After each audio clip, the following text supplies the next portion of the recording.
So here's the last division problem in this practice. We've got x cubed minus 8x squared plus 25x minus 200 divided by x squared. I'm going to have to put a 0x in there as a placeholder, plus 25. I've put my placeholders in. Now I focus on the first. X cubed divided by x squared is simply x, and I get x cubed plus 0x squared plus 25x when I multiply this x times these three.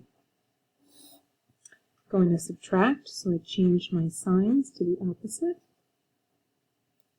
And I get negative 8x squared. This is going to cancel, plus 0x minus 200. Focus on the first.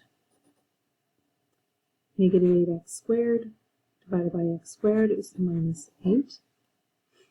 And when I multiply this negative 8 times each of these, I get negative 8x squared plus 0x minus 200. Change my signs to the opposite since I'm subtracting. And everything cancels and I get a remainder of 0. If I want to check this, I could, since I got an answer of x minus 8, I could just put 8 into this original and see if I get a remainder of 0. Let's try that.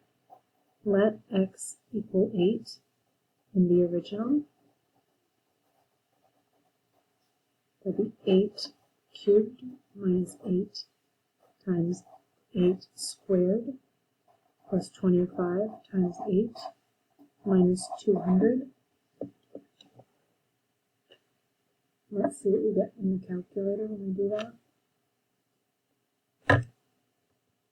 We have 8 to the third minus 8 times 8 squared plus 25 times 8 minus 200, and I got 0.